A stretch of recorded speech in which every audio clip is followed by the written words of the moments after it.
हर साल सितंबर से नवंबर के बीच भारत के एक छोटे से गांव में रात के अंधेरे में पंछी आसमान से गिरते हैं। ना कोई शिकार, ना कोई धमाका, ना कोई तूफान।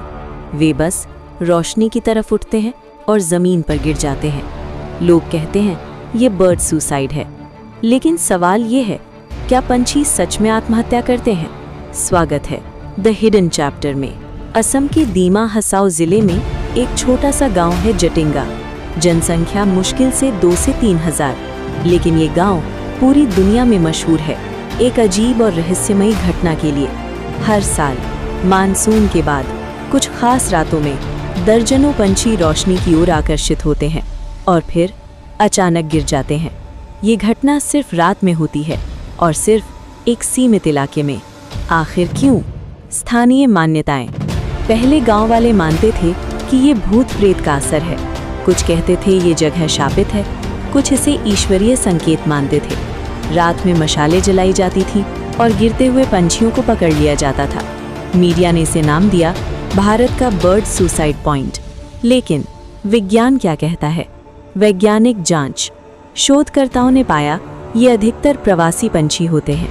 ये घटना धुंधली और बादल भरी रातों में होती है, तेज हवाओं और कम दृश्यता की स्थिति में होती है, और पंछी सीधे तेज रोशनी की तरफ उड़ते हैं। वैज्ञानिकों का मानना है कम दृश्यता और मौसम के दबाव के कारण पंछी दिशा भ्रम का शिकार हो जाते हैं। वे रोशनी को सुरक्षित रास्ता समझ लेते हैं और फिर टकराव या थकावट के कारण जमीन पर गिर जाते हैं। लेकिन क्या पूरी सच्चाई बस इतनी ही है? अनसुलझे सवाल। अगर ये केवल रोशनी का असर है तो फिर ये सिर्फ जटिंगा में ही क्यों होता है? सिर्फ सितंबर से नवंबर के बीच ही क्यों? सिर्फ एक खास समय पर ही क्यों? भारत में और भी जगहों पर तेज रोशनी होती है, फिर वहां ऐसा क्यों नहीं होता?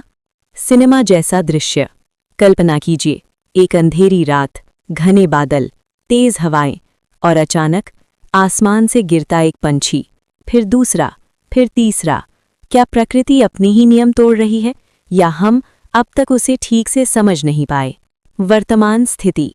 अब सरकार और वन विभाग जागरूकता अभियान चला रहे हैं। तेज फ्लडलाइट्स बंद रखने की सलाह दी गई है। बर्ड रेस्क्यू कार्यक्रम शुरू किए गए हैं। घटनाएं कम हुई हैं, लेकिन